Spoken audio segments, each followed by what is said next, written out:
It's time for bookkeeping, beer, and BS. Rather than me butcher an introduction of you, can you give us just a little bit of background? Why you like this nerdy tax stuff that the rest of us are scared so much of, and how you help folks? No, it's great to be here, and I'm actually really pumped up to be here as well. I was wondering if this was going to happen, but after tax season, this is a nice change of pace, so I appreciate the invite. So I've actually been in accounting for over 17 years at this point. Funny enough, started out in finance and banking. That was where I got my undergrad.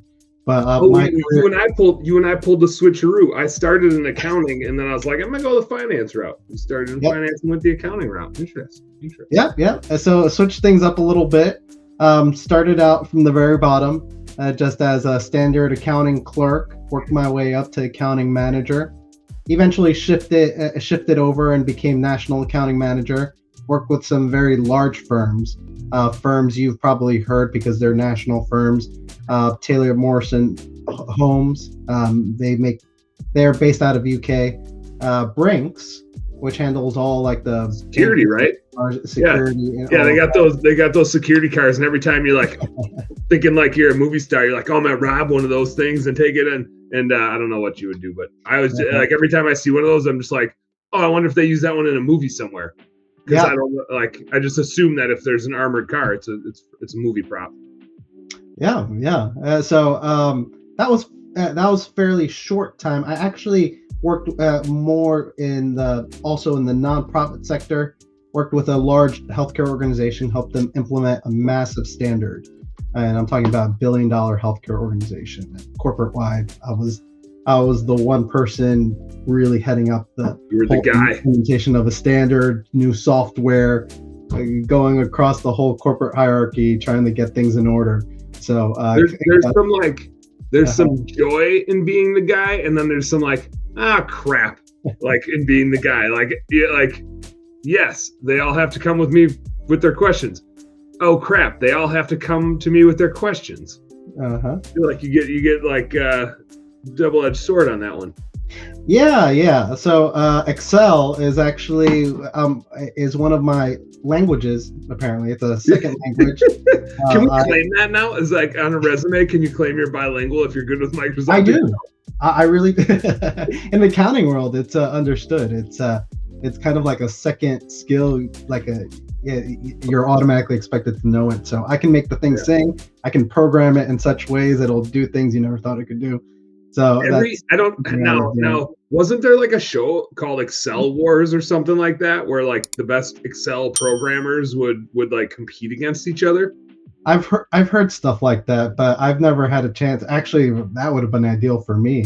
I feel like Justin told me about that, and I like so Justin Boyd. He's helped us a whole lot with our business. He has a CFO business that we support as well.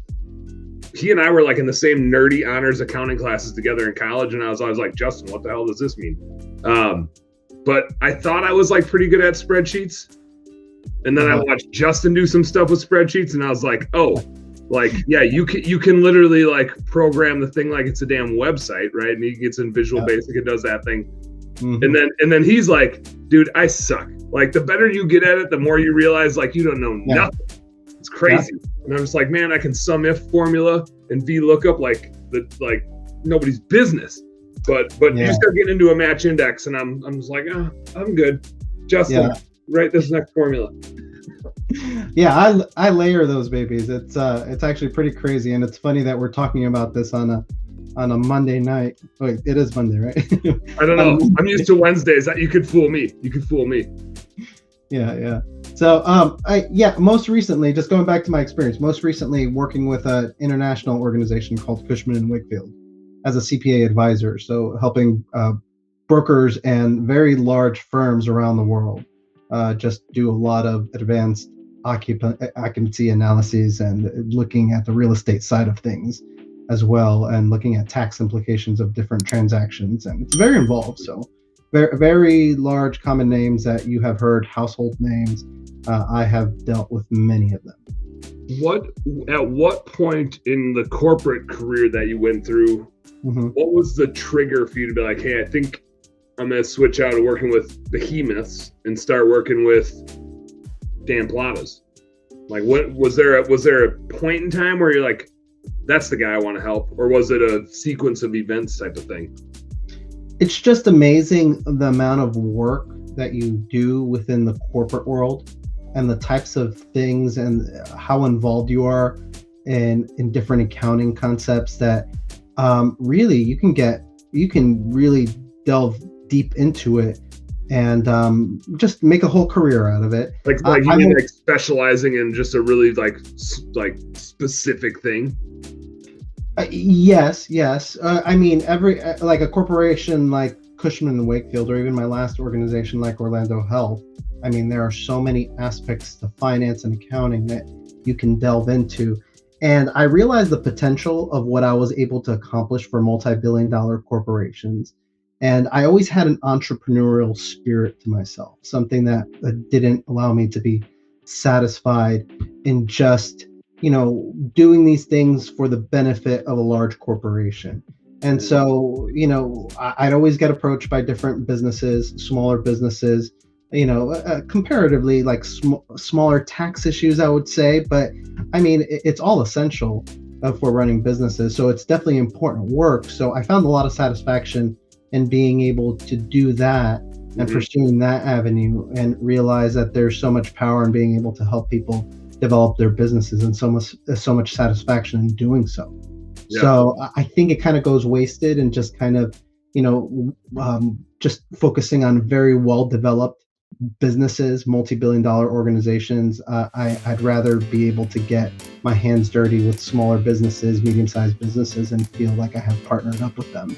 Yeah. And help them with what they want to achieve. Hey, what's up, business nerd? Thank you so much for tuning in. I hope you learned a heck of a lot watching that episode. Do me a favor, subscribe right down here. And if you really like what you saw, you got more goods right here. Check out this one, or check out this one, and do this. Go subscribe. Appreciate you. Work smarter, work harder, go earn yourself some pride. Catch you on the next one.